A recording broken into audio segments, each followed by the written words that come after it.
Welcome back to Miles Edgeworth Ace Investigations. Ace Attorney Investigations. Whatever. It's the second one, and we're playing it. And we're still on the second case. That's mind-blowing to me. I know I talked about this last time, but I think this is the longest second case there's been in a game. The one the first Edgeworth wasn't very long. And again, I know I did this exact thing. The one the first game wasn't very long. One in the second game was kinda long. I don't think it was this long. And if you count the full trial of Ron DeLite and Look At Me in the third game, yeah, that one might have been about this long. But anyways, we're here for this game. Sorry, it's been a while. Gotta get back into the old voices. It's always been a while, you know? It's always been a while. I believe that the culprit in this case could only have been Dogen. I have no idea what transpired between Dogen and the victim. It simply could have been that Dogen was displeased with him. In any case, he was the one who stabbed the victim to death. I'm not quite getting it, I feel. He probably had a dog dispose of the body. This is the truth of the case. That's more like it. The victim, Mr. Knightley, was it? I think it's truly a terrible thing. Taking a man's life, you mean? That's how you'd go about saying it, isn't it? If only I'd been more vigilant, his death would not have happened. That's why I want to clear up his regrets. Wouldn't it be... Okay, look, I'm aware Edgeworth fights for the truth and all that. But wouldn't it be more prudent to just pin the damn thing on Dogen? I mean, really. He's clearly extorting this prison. The guy is an actual killer in jail for killing, and it gets your client off the hook if you pin the whole thing on Dogen. Like, okay, the warden gets away with murder? Maybe. Okay, maybe not. I hadn't really thought as far ahead as she gets away with murder. Oh, God. Warden Roland. How considerate. I'm sure Mr. Knightley in heaven is overflowing with gratitude. Is gratitude really what Knightley feels? Also, why in heaven? Guy killed a man, forgot. Well, did he kill him? I can't remember. I think it was an accident. I think it was an accident? Yeah, I think Knightley accidentally shot the guy.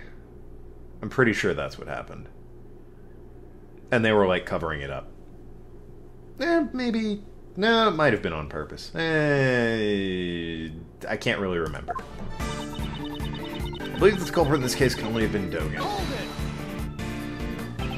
You seem very confident of that. How can you be so sure? The children of this home are all good little boys and girls. Believe in yourself, believe in your friends, and believe in the me that believes in the you. There is no way any of these hard-working children could have committed a murder. Quite an emotional reason. Makes sense coming from someone like her. She is... What the fuck? Poor Fox. Only Dogen would be capable of something like that. Was she like... It looked like she was burying her face, but you could see like a glint from her eye. I swear her breakdown's gonna be her taking off the coat, and there's gonna be like... I don't know, she's gonna be in one of those tight black uniforms that just signifies evil, which is really a shame, you know? Nazis, evil, gotta hate them. They had snazzy uniforms. We can all agree on that, right? They deliberately designed those uniforms to be sharp and snazzy, okay? They're just cool looking, alright? Now, at no point is anyone allowed to wear that anymore, and it's kind of a shame, because it's a cool-looking military uniform, but god, they're just so evil. Snazzy uniforms, but so evil. Ruins the uniform. Really a shame. You can only wear it if you're like an actor in something, you know, in like play or TV. Anyways, God, Miles Edgeworth just lets me go on tangents, you know. I can stop whenever I want. Knightley was being held in the detention center, and Dogen was in the prison. They couldn't make any contact. Don't you think that would have prevented trouble? The prison is quite confined, right? There are many ways for them to meet. Knightley was murdered days before he would have been sentenced to prison. Surely there weren't many ways a meeting could have occurred. Even without a direct meeting, Dogen can still cause trouble. Mark my words. Simply could have been Dogen was displeased with him. Okay. What could Knightley have done at the detention center to displease him? That was just an example. You don't have to take it so seriously. Didn't I already say that I have no idea what transpired between them? I have to throw like hints of Sebastian into her voice for me to feel like I'm getting it right. Nevertheless, you certainly are a serious one, Edgeworth, dear.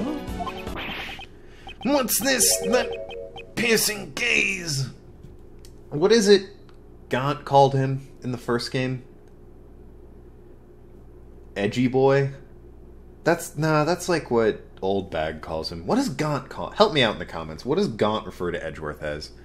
I know he calls Righto. But, Worthy! That's it.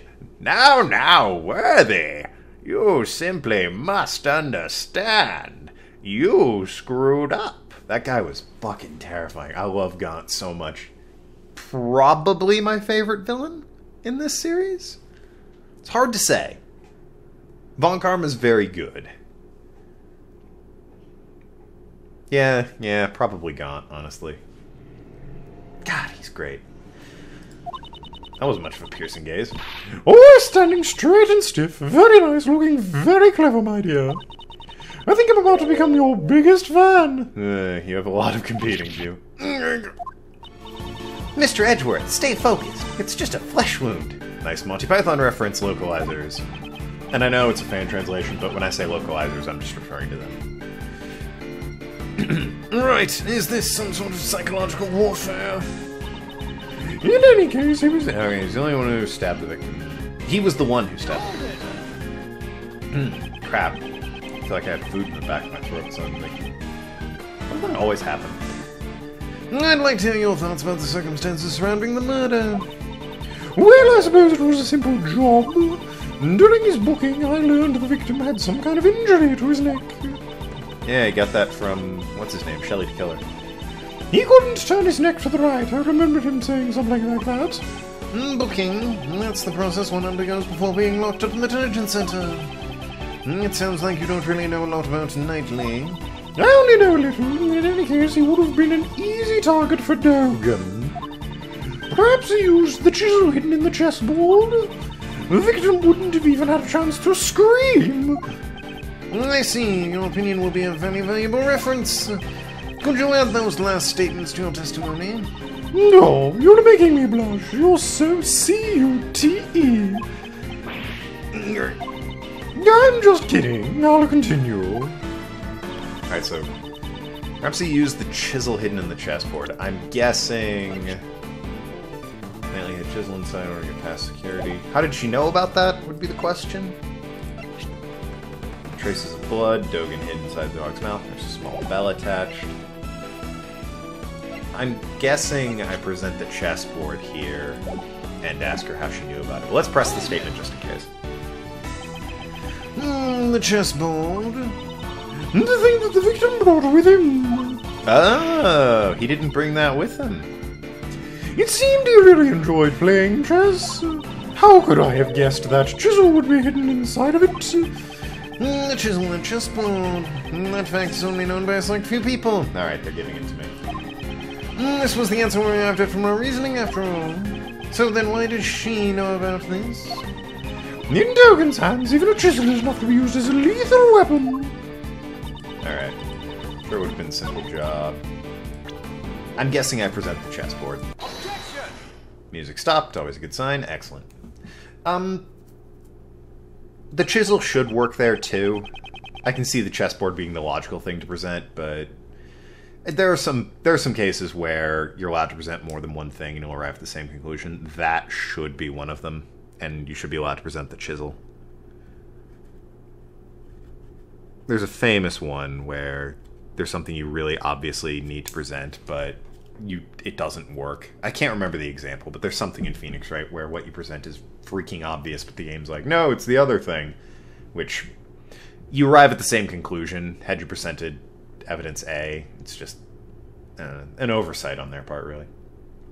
Anyways, Warden Roland, you certainly are sharp-witted. Hey, enough with the titles. Call me Patty, P-A-T-T-Y. However, there's something you are a little too knowledgeable about. Oh, embarrassed. You're such an inexperienced child, Edgeworth, dear. Fight on, Mr. Edgeworth. You said you didn't really know much about Knightley. And if that's the case, how did you know about the chisel inside the chessboard? I love that. Little... The box is drinking her tears. I love the scared face on her. Oh, of course. The entrance check. Enough with the poor excuses. The entrance check. The chessboard wasn't something Knightley brought with him. It was brought to him later by Mr. Keyes. He didn't even have it when he arrived here. That's my mistake. I mean, the parcel check. Even if we assume that there are still many suspicious points, why wasn't the chisel immediately confiscated? Aye! Judge Courtney, did you tell anyone about the trick to this chessboard? I did not. If no information about our investigation was leaked, then how did you find out? You could not have examined this during the entrance check or parcel check. Certainly, someone in the warden's position would never have let a chisel slip by. Exactly. And so answer this, Warden Roland. When and how did you learn about the chessboard secret? I'm telling you, the coat's gonna come off. Can't wait for it. In any case, I shall answer for you.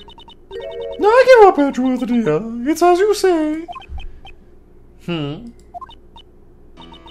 I had interrogated Knightley. That's how I learned about the chessboard. But please believe me, I didn't kill anyone. Enough.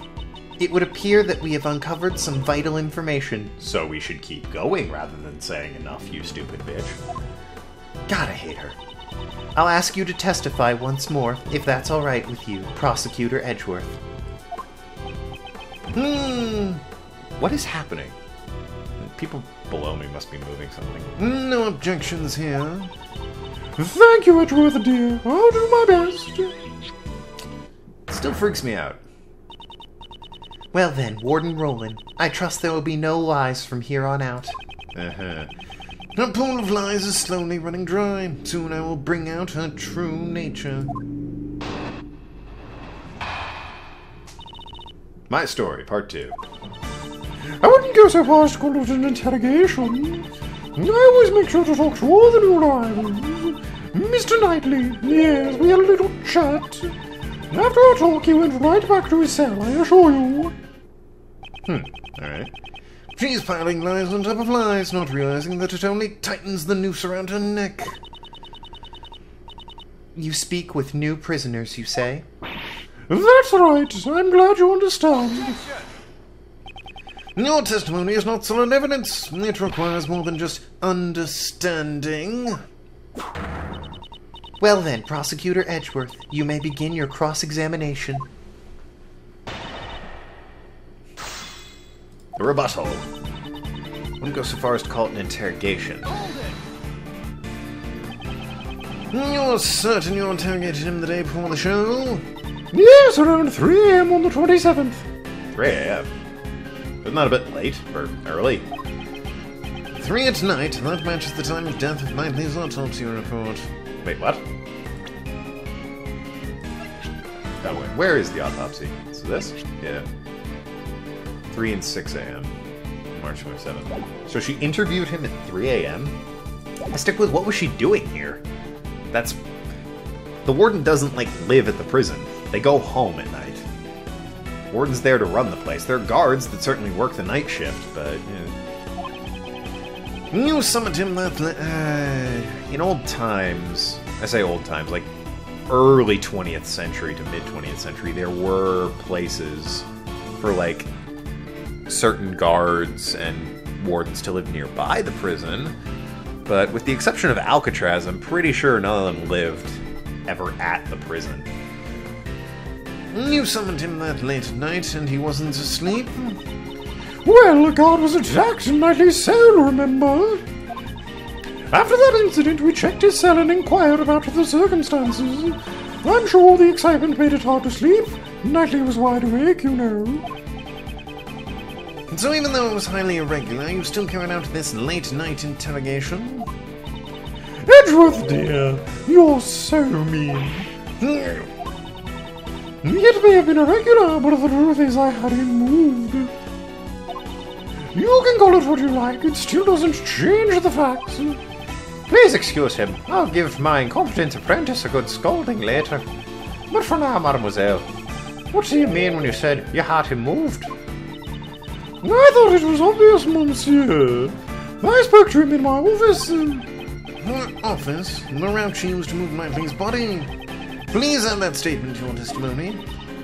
Oh, of course. Around 3 a.m. the day before the show, the victim was brought into my office.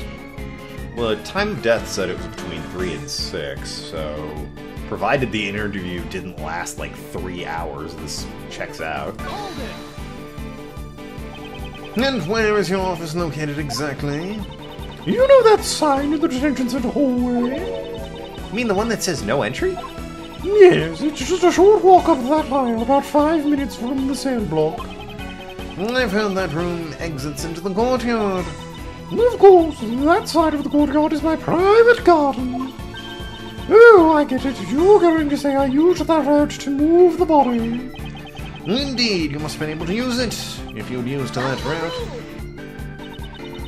For now, this is merely a possibility. There is no decisive evidence to support it. But there was no other way the body could have been moved. Surely you haven't forgotten my theory that Simon Keyes dropped the body in the well. Still vague, but, you know, whatever. That's right. That's what... Oh. He almost said that's what she said. That's right. What she said. Pursuing this point further would be hazardous. I always make sure to talk to all the new arrivals. What did you talk about? What indeed? It was just a trifling conversation. What kind of animals he liked, what his hobbies were, that sort of thing. In that case for me, I like cats and dogs, and my hobbies include video games. I also like turtles. Turtles are awesome. And I don't mean the water-based ones. I mean a tortoise that lives for fucking 100 years. Those things are rad. I wouldn't mind a pet one of those. I could have it walking around on my desk while I record. Dude, it would be awesome. God, I want a turtle. I like turtles the most, probably followed by cats, and then very closely following cats, dogs. Dogs are cool, but they demand attention that sometimes I just don't want to give. Cats don't give a fuck. I have to respect that. Hobbies, I assume he mentioned chess. Yes, that's all Knightley would ever talk about. Yeah, no kidding. Now that I think about it, the note he had in his room, it probably had something to do with chess too. So what Roland saw Knightley's note? Mr. Knightley, we had a little chat. Even though we just talked about this. And what was Knightley like during the interrogation? He was very honest. Mr. Knightley was... honest, pal. He also talked about a croissant and some kind of promo. En passant and chess piece promotions, I assume. For those of you that don't know, chess piece promotions refer to when you get a pawn to the other side of the board and you can promote it technically to any piece, but you're an idiot if you do anything other than queen. And en passant is a French move that was developed to stop people from being dicks when it came to pawns squaring off against each other. Looks like he was his usual chess-loving self. I could go more into detail on what en passant is, but it's hard to explain without a chessboard and pieces in front of me. After the talk, went right to the cell. If he really returned to his cell, there's no way he would be a corpse now. I know you're sort of jesting that I killed him during the interrogation, but I couldn't possibly have had a motive to kill Knightley, could I? Dogan was the one I hated. The only one I hate. and he had no connection with the victim. She only hated Token. Please add that statement to your testimony. Dogen was the only one I hated, and he had no... Okay, here we go. Obviously, I present the... Nope. This? No. That's this. Yeah. Objection! Could have pressed it, didn't feel like it. Judge Courtney, I'd like you to take a look at this in the next episode. Thank you so much for watching. I've been Tokenlad. Talk to you later, Shrewd Negotiators, and see you around Asklands.